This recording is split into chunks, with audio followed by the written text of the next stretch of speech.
अभी ये क्वेश्चन है, ठीक है। Cellular physiologists are investigating the mechanisms of contraction cessation in cardiomyocytes in response to ischemic injury in an animal experiment. The left anterior descending coronary artery is ligated at time 0 and changes in the ATP levels within the affected myocardial cells are recorded. At which point on the graph does the affected portion of the myocardium stop contracting? ए में अब सा question ये है कि कुछ cellular physiologist ने क्या किया कि उन्होंने ये किया कि इन्वेस्टिगेट किया, उसमें कॉन्ट्रैक्शन जो थी वो उसकी सीजेशन करवा दी कार्डियोमायोसाइट सेल्स में। कोई मतलब उन्होंने क्या किया कि इंड्यूस्ड इस्केमिक इंजरी करवा दी। अब एनिमल एक्सपेरिमेंट में क्या हुआ कि लेफ्ट एंटीरियर जो डिसेंडिंग आर्टरी थी वो लाइगेट कर दी, फॉर एग्जांपल उन्होंने टाइम 0 पे। अब जो एटीपी लेवल की चेंजेस हैं वो आपके पास इस ग्राफ में जो है वो आ रही हैं, ठीक है। अब बताएं कि कब जो है किस टाइम पे या किस मोड पे जो है वो या किस ऑप्शन पे ABCDE में से आपका जो मायोकार्डियम है वो कॉन्ट्रैक्शन करना स्टॉप कर गया होगा, ठीक है। तो इसमें आप पहले देखो कि ये 0 है टाइम लिमिट, ये ATP कंसनट्रेशन है ऊपर की तरफ, ठीक है, ये कम होती आ रही है बिल्कुल। टाइम लिमिट 0, उसके बाद बिल्कुल ही 1 मिनट पर आ रहा है ये, उसके बाद 5 मिनट पर, क्योंकि ये टाइम आ रहा है ना मिनट्स में। 10 मिनट्स पर C, 15 minute, 20 minute, 25 minute, 30 minute, 35 minute, 40 minute. अच्छा, इमेजिन कीजिए कि आपको ये क्वेश्चन बिल्कुल भी नहीं आ रहा, ठीक है। या चलो मैं उस पे बाद में आते हैं, पहले इसको रूल आउट करते हैं। अब इसमें क्या हो सकता है ऑप्शन। अब सीन कुछ यूँ है कि जब मैंने इस क्वेश्चन को फर्स्ट टाइम अटेम्प्ट किया था तो उसमें मैंने ये 30 वाला ऑप्शन अटेम्प्ट किया था, ठीक है, क्योंकि मुझे ये याद था कि 30 मिनट्स तक जो है वो रिवर्सिबल होता है ऑप्शन आपके पास, कि आपकी जो इस्कीमिया हो सकती है वो रिवर्स हो सकती है और 30 मिनट्स के बाद रिवर्सिबल हो जाती है, लाइक जो हमारे पास पहले से एक कॉन्सेप्ट था, ठीक है। लेकिन वो कॉन्सेप्ट जो है वो यहाँ पर यूज़ नहीं होता। वो कॉन्सेप्ट है आपकी रिवर्सिबिलिटी या इरिवर्सिबिलिटी के लिए, जो कि हम आगे हेल्प में पढ़ेंगे। अब यहाँ पर जो है आपका जो कॉन्ट्रैक्शन होगी वो पहले 1 मिनट के अंदर आपकी बात ख़त्म हो जाएगी, यानी ए ऑप्शन होना चाहिए इसमें, ठीक है। अब ये सीन इसका ये है कि मैं ये कह रहा था कि भाई अगर फॉर सपोज़ आपको पता है, आपको कुछ भी नहीं पता है इस क्वेश्चन का कि भाई मुझे अटेम्प्ट कैसे करना है, तो ये एक जुगाड़ होता है, वैसे ये एक तुक्का है, वैसे है जुगाड़, लेकिन देख लेना अगर पहले कॉन्सेप्चुअली अटेम्प्ट करो, अगर नहीं होता तो फिर एंड में कुछ ना कुछ तो करना ही होता है ना, जाहिर सी बात है। देखो, जो पेपर सेटर है ना वो आपको कोई ना कोई वो जैसे चोर जो है वो हिंट छोड़ के जाता है ना कोई अपनी चोरी की, उसी तरह पेपर सेटर जो है ना कोई आपको हिंट ज़रूर देता है कि बच्चे आपने अटेम्प्ट इस तरह से कर लेना है। देखो 5 मिनट पे जो आपको बी ऑप्शन बी लाइन जो इसकी ऊपर वाली आ रही है ना, इन लाइन विथ आ रहा है 5 मिनट के साथ। 10 मिनट्स पे इन लाइन आ रहा है, 15 पे नहीं है, 20 पे भी इन लाइन है, 30 मिनट्स पे भी आपका पूरी के पूरे 30 मिनट्स पे इन लाइन। वाहिद आपका ऑप्शन ए है जो आपके ज़ीरो के साथ नहीं आ रहा, लेकिन ज़ीरो से बिल्कुल थोड़ा सा हट के आ रहा है, ठीक है, यानी इन बिटवीन द टू जो है टाइम लिमिट्स आ रहा है। मतलब ये है कि ये बाकी सबसे अलग है। तो अगर कुछ भी ना आता हो सवाल समझ में, ये तो आ गया, ठीक है। अगर आपने कोर्स का ऐसा नहीं है तो इस तरह से भी कभी कभार हम लोग अटेम्प्ट करके आते हैं और सही भी हो जाते हैं, लेकिन ये वो है बिल्कुल ही टोटली जो है जुगाड़ है, टोटली रिस्क है। जब कुछ भी नहीं आ रहा होता, ब्लैंक बैठे होते हैं, आखिरी मिनट होता है, तब ऐसी बातें सोच के करके आते हैं। चले जी, ये आपका ए ऑप्शन बिल्कुल इसमें ठीक हो गया। लेकिन जब मैंने फ़र्स्ट टाइम अटेम्प्ट किया था तो मैंने गलत किया था, मैंने 30 मिनट्स वाला ऑप्शन किया था, जो कि ऑप्शन है आपका ई। 24% लोगों ने यही ऑप्शन आपका अटेम्प्ट किया है, ठीक है। चलें जी, अब ए हो गया इसमें। अब ये जो हम करने जा रहे हैं क्वेश्चन, इसका सीन कुछ यूँ है कि हमने सबसे पहले तो इसकी ये पिक्चर देख लेनी है। पिक्चर में ये है कि आपका जो एटीपी एंड लैक्टेट की जो कंसंट्रेशन है वो इस तरह मतलब इसके साथ कोरिलेट कर रही है। अब जैसे ही आपका एटीपी कम होता जाएगा, यानी एरोबिक जो आपकी ग्लाइकोलिसिस थी वो ख़त्म होती जाएगी, ठीक है। एरोबिक रेस्पिरेशन आपकी ख़त्म होती जाएगी, क्योंकि आपकी एरोबिक रेस्पिरेशन को नीड होती है आपके एडिनोसिन ट्राइफॉस्फेट यानी एटीपी जनाब की। अब एटीपी जनाब ख़त्म हो गए तो एनारोबिक रेस्पिरेशन शो होना शुरू हो जाएगी, ग्लाइकोलिसिस एनारोबिक होगी, तो उसमें आपका जो लैक्टेट होता है वो बनना शुरू हो जाता है। ये दोनों इन्वर्सली प्रोपोर्शनल होते हैं। आपके पहले ही मिनट पे आपका एटीपी कम होना शुरू हो जाएगा और आपका जो लैक्टेट होगा वो पहले ही मिनट पे बनना शुरू हो जाएगा। और lactate is one of the reasons कि आपकी कॉन्ट्रैक्शन ख़त्म हो जाती है, ठीक है। चलिए आ जाए, उसको भी देखते हैं, लेकिन one of the reasons, not the loan या अलोन रीज़न नहीं है, ठीक है। चलें जी आगे बढ़ते हैं। अब इसकी एक्सप्लेनेशन में ये क्या कहना चाहता है कि the major early biochemical consequence of the total myocardial ischaemia is the cessation of aerobic glycolysis and initiation of the anaerobic glycolysis. भाई जो आपका बायोकेमिकल कॉन्सिक्वेंस होता है टोटल मायोकार्डियल इस्कीमिया का, वो यही होता है कि एरोबिक जो आपकी ग्लाइकोलिसिस है, वो कॉन्सिक्वेंस मतलब एक चीज़ का जो मतलब तत्व निकले, जो एक चीज़ का मकसद निकले। मायोकार्डियल इस्कीमिया हो गई, उसका जो मकसद होगा, उसका जो रिजल्ट होगा, वो क्या करवाएगा, आपकी एरोबिक जो है वो ग्लाइकोलिसिस करवाएगा, और एरोबिक ग्लाइकोलिसिस की सिजेशन करवाएगा, और साथ ही साथ इनिशिएशन करवाएगा आपके एनारोबिक ग्लाइकोलिसिस की, ठीक है। उसके बाद हमारे पास है कि भाई this transition occurs within the seconds and result in inadequate production of high energy phosphates, for example ATP and creatinine phosphate, ठीक है। अब ये ट्रांजिशन क्या कर देगी, आपकी जो प्रॉपरली जो आपके हाई एनर्जी फॉस्फेट्स बन रहे थे एटीपी और जो क्रेटिन फॉस्फेट, वो आपका नहीं बन पाएगा, बल्कि आपके जो हैं वो एनारोबिक रेस्पिरेशन की वजह से क्या होगा, अकोमुलेशन होगी आपके डिलीटेरियस मेटाबोलाइट्स। डिलीटेरियस आप किसे बोलते हो, खतरनाक, डेंजरस, ठीक है, जो नुकसानकार होते हैं आपके लिए, नुकसान देने वाले, इंक्लूडिंग लैक्टेट। अब इंक्लूडिंग लैक्टेट भी आपका एक डिलीटेरियस मेटाबोलाइट है, उनकी अकोमुलेशन होती जाएगी, एटीपी और क्रेटिन फॉस्फेट जो है वो बिल्कुल कम होते जाएंगे। Although total ATP level remains relatively normal during the first few minutes of ischaemia, ATP is rapidly depleted from the areas of the cell with a high metabolic demand, such as cytosol surrounding the contraction fibers and electrolyte transport pumps। ठीक है, यही बात करना चाहता है कि भाई जो एटीपी होता है ना, वो वैसे तो आपके 4-5 मिनट या कुछ फ्यू मिनट्स तक आपका नॉर्मल रहता है इस्कीमिया की कंडीशन में भी, लेकिन वो जगह है सेल की जहाँ पर आपकी एटीपी की कंजम्पशन बहुत ज़्यादा है। लाइक आपके जो कॉन्ट्रैक्टाइल फाइबर्स हैं, जो आपके कॉन्ट्रैक्टाइल यूनिट्स हैं, जो आपकी मसल कॉन्ट्रैक्शन करवा रहे होते हैं, वहाँ पर तो जल्दी से जल्दी ख़त्म हो जाती है आपकी एटीपी, तो पूरा का पूरा वो जगह लाइक ब्लैंक हो जाती है या खाली हो जाती है। चलें जी, उसके बाद depletion of ATP in critical cellular areas and accumulation of the toxins result in loss of contractility within about 60 seconds of the total myocardial ischaemia. ये बात मैंने पहले भी बोली ऊपर कि lactate is one of the cause कि जिसकी वजह से आपकी कॉन्ट्रैक्टिलिटी खत्म हो रही है, और साथ ही साथ कौन सा काज है, डेप्लीशन ऑफ एटीपी, ठीक है। इन जगहों में एक तो एटीपी खत्म हो जाना, दूसरा आपका लैक्टेट का जमा हो जाना विद इन 60 सेकंड्स आपका काम तमाम कर देता है, आपकी कॉन्ट्रैक्शन खत्म कर देता है। अब यहाँ पर आपका ये पड़ा हुआ है 1 मिनट पे, ये आपने देख लिया, ठीक है। ये आपने पिक्चर को जूम करके देख लिया भाई, 0 मिनट, 5 मिनट, ये आपका 1 मिनट हो गया। ये जुगाड़ वाला तरीका। बाकी ये भी इनलाइन, ये इनलाइन, ये इनलाइन, ये inline, out of the line सिर्फ यहाँ पर आ रहा है, ठीक है।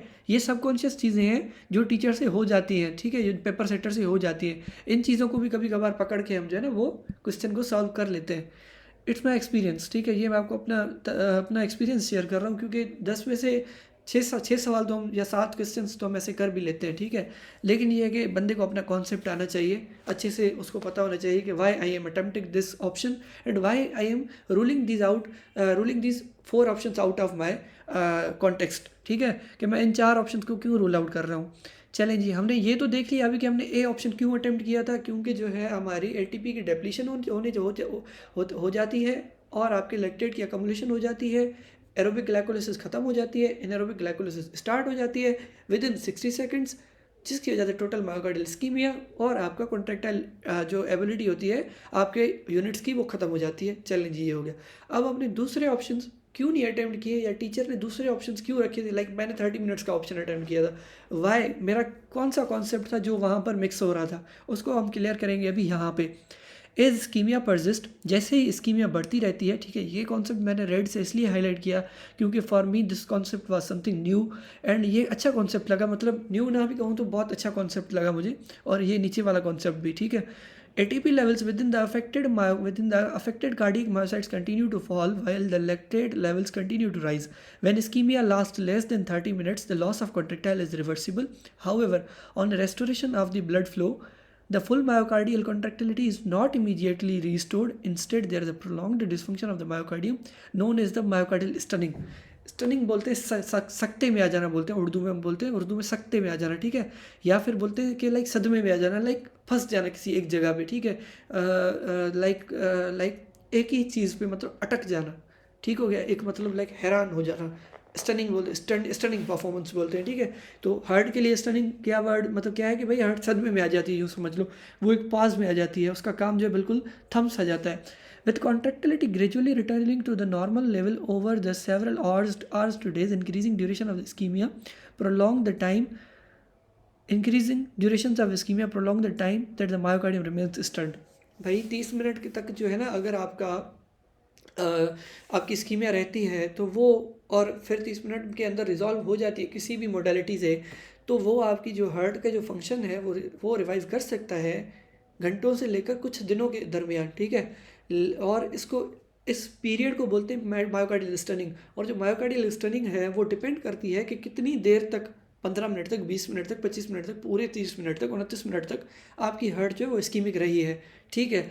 अब इतना तो हमें पता है कि 30 मिनट तक जाती है तो रिवर्सिबल है। भाई क्यों रिवर्सिबल है, ये भी तो कॉन्सेप्ट होना चाहिए ना, कि रिवर्सिबल है तो आखिर क्यों रिवर्सिबल है, ठीक है ना। माइंड काम तो वो करता है ना कि भाई ठीक है रिवर्सिबल है, लेकिन what's the reason behind that. तो वो इन्होंने यहाँ पर क्लियर किया है आपका, जिस कॉन्सेप्ट के लिए मैं बोल रहा था कि बहुत अच्छा कॉन्सेप्ट, तो वो ये वाला कॉन्सेप्ट है। अंडर हाइपोक्सिक कंडीशंस यानी under ischaemic conditions, ATP within the cardiomyocytes is degraded to ADP, AMP and eventually adenosine. Hypoxic conditions के अंदर या इस्कीमिक कंडीशंस के अंदर जो आपका एडिनोसिन ट्राइफॉस्फेट होता है वो कार्डियोमायोसाइट्स के अंदर जो है वो डिग्रेड होता है एडिनोसिन डाइफॉस्फेट के अंदर या फिर एडिनोसिन मोनोफॉस्फेट के अंदर। इवेंचुअली वो दोनों कन्वर्ट हो जाते हैं एडिनोसिन में।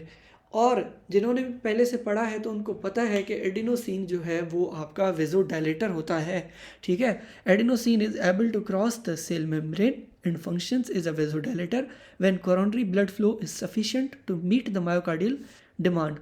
भाई आपका जो एडिनोसिन है वो आपका सेल मेम्ब्रेन को क्रॉस कर जाता है, वेजोडाइलेटर का वर्क करता है, और कोरोनरी ब्लड फ्लो जो कि इनसफिशिएंट है to meet the myocardial demand, उसको जो है वो मतलब यूँ समझ ले कि उसको एक हेल्प देता है। लाइक कोरोनरी वेजल्स की अगर वेजोडाइलेशन होगी तो उसमें ब्लड फ्लो जो है वो प्रॉपरली जा सकेगा, क्योंकि वहाँ पर स्टेनोसिस हुई हुई है ना, ठीक है, इस्कीमिया स्टेनोसिस की वजह से पड़ी हुई है ना। तो क्या होता है कि एडिनोसिन जाके क्या करता है, वेजोडाइलेशन करवाता है, जिसकी वजह से ब्लड 30 मिनट के लिए आपकी हार्ट को जो है वो ब्लड मिलती रहती है, जिससे वो कंपनसेशन कर सकती है, ठीक है। 30 मिनट के बाद ये होता है कि आपका जो है काम तमाम हो चुका होता है आपकी हार्ट वॉल का, मायोकार्डियल वॉल का। However, persistent ischemia can lead to depletion of the massive amount of adenosine. After 30 minutes of total myocardial ischemia, about half of the cellular adenosine stores are lost. At this point, failure of cellular hemostasis is inevitable, यानी sure है कि भाई failure अब तो होगा ही होगा, and ischemic injury becomes irreversible। वही बात, बहुत इंपॉर्टेंट बात, कि भाई आपका जो 30 मिनट के अंदर तक जो होता है वो आपकी जो हार्ट वाल होती है वो रिजॉल्व कर सकती है, इस्कीमिया से रिवाइव कर सकती है। रीज़न, आपका जो एटीपी होता है वो डिग्रेड होता है एडीपी में और एएमपी में, अल्टीमेटली वो एडिनोसिन बनाते हैं। एडिनोसिन क्या करता है, सेल वॉल से बाहर निकलकर, सेल मेम्ब्रेन से बाहर निकलकर क्या करता है, वेजोडाइलेशन करवाता है। वेजोडाइलेशन से क्या होता है कि हार्ट जो है वो एक होम्योस्टेसिस मैकेनिज्म को परफॉर्म करती है 30 मिनट तक। भाई 30 मिनट तक जो आपका एडिनोसिन होगा वो उसके स्टोर्स भी खत्म होना शुरू हो जाएंगे, ठीक है। अब अल्टीमेटली जब उसके स्टोर्स खत्म हो गए, अगेन जो कोरोनरी वेजल्स होंगी वो अब स्टेनोज होना स्टार्ट हो जाएंगी, जिसकी वजह से आपका अल्टीमेटली हार्ट का काम तबाह हो जाएगा और आपका जो है वो फेलियर हो जाएगा हीमोस्टेसिस का, और इरिवर्सिबल इस्कीमिया हो जाएगी, इन्फाक्शन जिसे हम बोलते हैं। अब इस सारा जो हमने दचर लगाया हुआ है, इसका एजुकेशनल ऑब्जेक्टिव क्या है, हमें क्या पता होना चाहिए। इस पूरे जो हमने सिनेरियो पढ़ के आए हैं हम लोग, हमें ये याद होना चाहिए कि loss of cardiomyocyte contractility occurs within 60 seconds after the onset of total ischemia.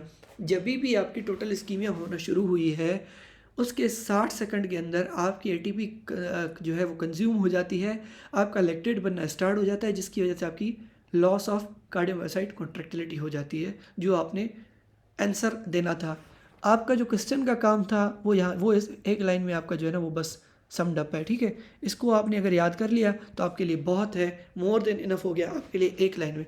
लेकिन अगर आप अपने कॉन्सेप्ट को बेहतर रखना चाहते हो, लाइक मैंने 30 मिनट्स क्यों अटेम्प्ट किया था, जस्ट बिकॉज कि मुझे याद था स्टेबल अनस्टेबल एंजाइना का कॉन्सेप्ट, ठीक है, एट द रेस्ट और जो है वो विथ एक्सर्शन का कॉन्सेप्ट, मुझे ये नहीं पता था कि भाई 60 सेकंड्स के अंदर वाला ये कॉन्सेप्ट भी यहाँ पर लाई करता है। When ischemia last less than 30 minutes, restoration of the blood flow leads to reversible contractile dysfunction, which is called the myocardial stunning, with contractility gradually returning to normal over the next several hours to days. However, after about 30 minutes of the total ischemia, in ischemic injury becomes irreversible. वही बातें हैं. अब देखते हैं कि भाई इस question से रिलेटेड जो आपकी फर्स्ट एड है, जो हमारा बैकबोन बुक है, उसमें क्या चीज़ है हमारे काम की. ठीक है, इस टॉपिक से रिलेटेड हम देखते हैं. 1 मिनट सिर्फ, लेट मी सर्च.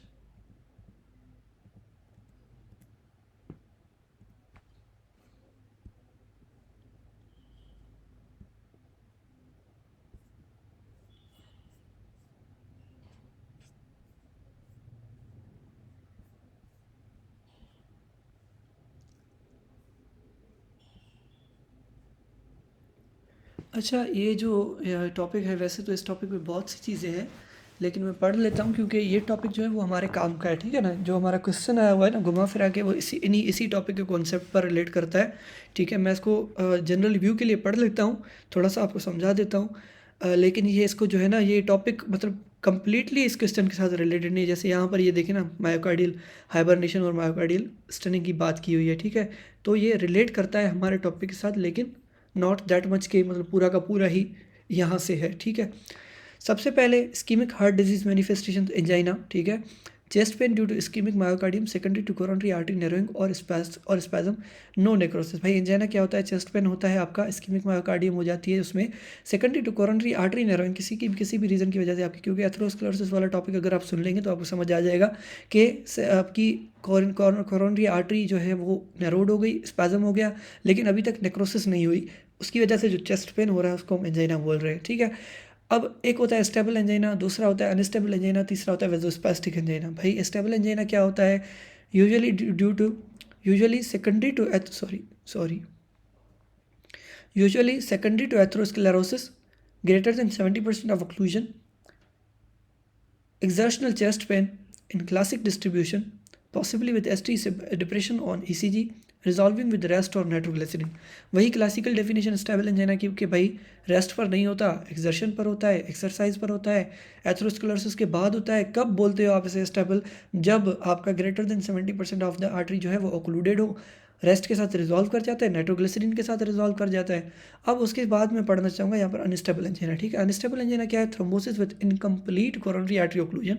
भाई जो कोरोनरी आर्टरी ओक्लूजन है वो कंप्लीटली नहीं हुई है अभी तक, इनकम्प्लीट है. और उसके बाद विद और विदाउट एसटी डिप्रेशन और T wave inversion on ECG, but no cardiac biomarker elevation, unlike non ST segment elevation और एमआई एनिस्टेमी. ठीक है, ये एनिस्टेमी भी अलग से एक मतलब वो है, इसकी क्लासिफिकेशन एंजाइना की क्लासिफिकेशन में आता है, लेकिन एनिस्टेमी में आपके बायोमार्कर्स बढ़ते हैं जबकि यहाँ पर आपके बायोमार्कर्स नहीं बढ़ते. और उसके बाद आपका ये लिखा हुआ है कि भाई इंक्रीज्ड इन फ्रीक्वेंसी और intensity of the chest pain और any chest pain at rest. जबकि आपका जो स्टेबल एंजाइना था उसमें आपकी रेस्ट पर रिजॉल्व हो रहा था, एक्सर्शन पर हो रहा था, लेकिन यहाँ पर आपको जो है ना वो रेस्ट पर भी आपको चेस्ट पेन होता है अनस्टेबल एंजाइना के केस में. फ़र्क सिर्फ इतना है, अनस्टेबल एंजाइना की जो हम कंपैरिजन करते हैं वो एनिस्टेमी के साथ करते हैं, जस्ट बिकॉज के एनिस्टेमी और इनमें जो है ना वो हम लोग कभी कभी भूल जाते हैं. क्योंकि देखिए ना, आपको ऑन एक्सर्शन पर रेस्ट पर नहीं हो रहा, नहीं रेस्ट पर नहीं हो रहा, लेकिन एक्सर्शन पर हो रहा है, तो आपका स्टेबल एंजाइना आपने याद कर लिया कि भाई ये आपका स्टेबल एंजाइना डन हो गया. लेकिन अब अगर विदाउट रेस्ट के मतलब रेस्ट पर भी हो रहा है, तो फिर आपके 3 ऑप्शन आ जाते हैं, 3 डीडीज़ बन जाती हैं आपकी, 3 डिफरेंशियल डायग्नोसिस बन जाती हैं, जिसमें आपकी एक बन जाती है अनस्टेबल एंजाइना, दूसरी नॉन एसटी एलिवेशन एमआई, तीसरी एसटी एलिवेशन एमआई. अब एसटी एलिवेशन क्या होती है? ये ईसीजी आपको पढ़ना होगा, ईसीजी से आपको समझ में आ जाएगा कि एसटी एलिवेशन या नॉन एसटी एलिवेशन का क्या मकसद होता है.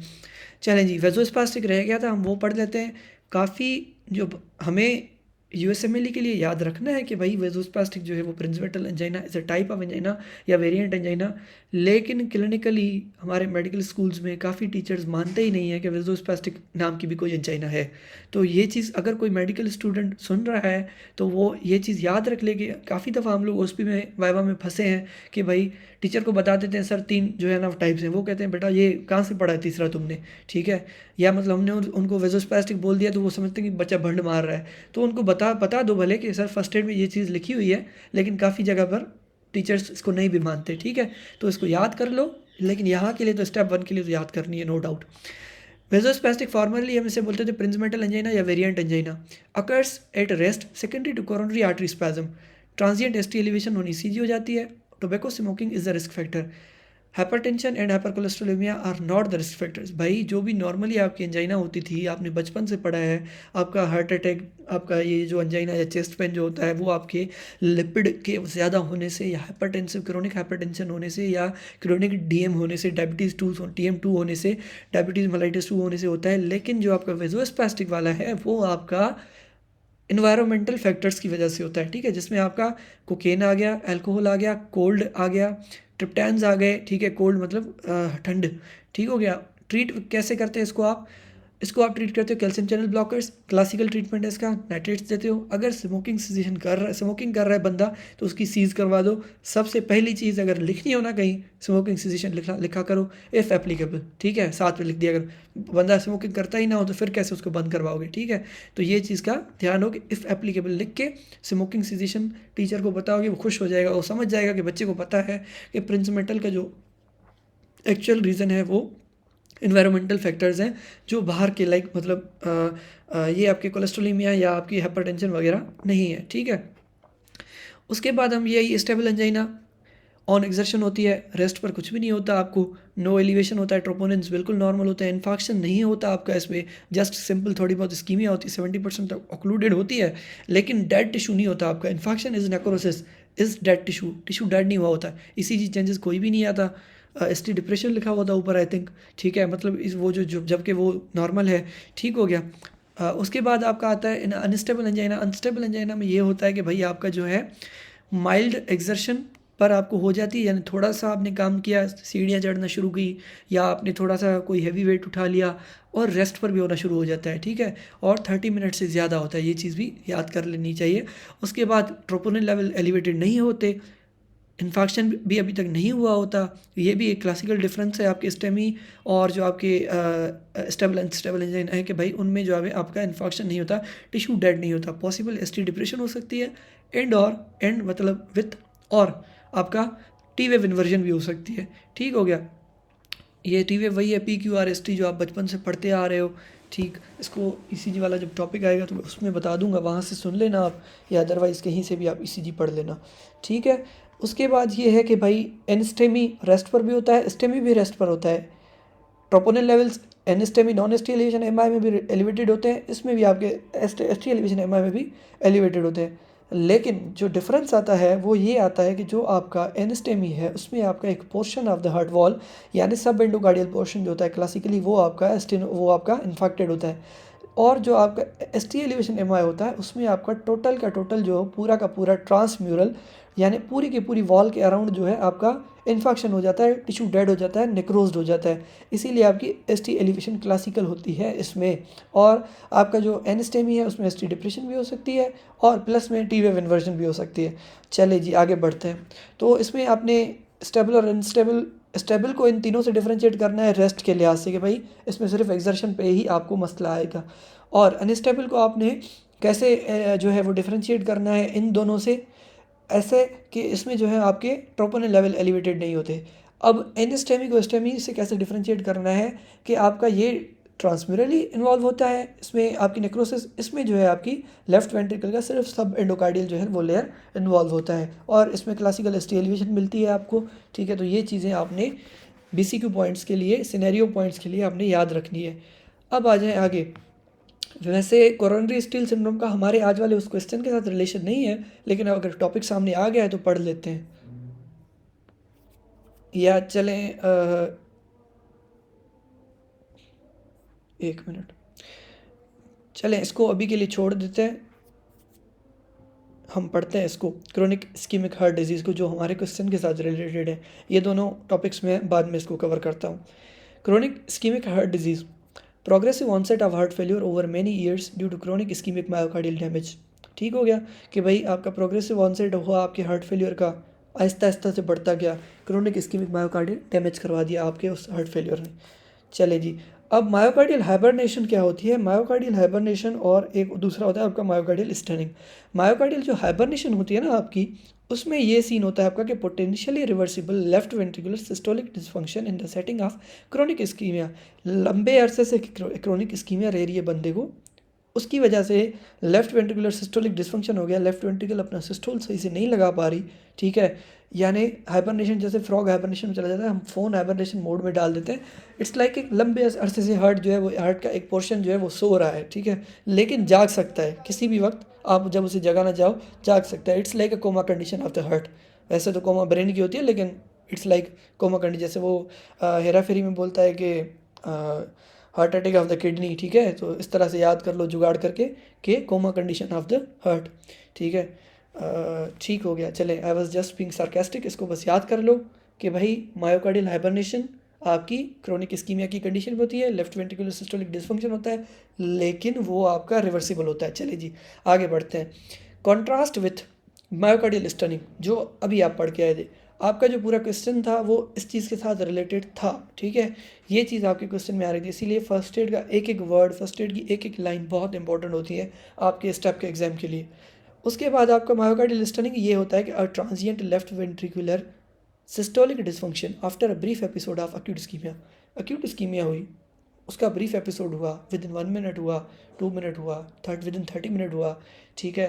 तो ये चीज़ अगर उसमें आपकी हार्ट जो है वो बिल्कुल सुन पड़ गई, बिल्कुल अपना काम, हार्ट का एक पोर्शन वाल का जो है वो काम छोड़ गया, तो इसको आप बोलते हो मायोकार्डियल स्टनिंग।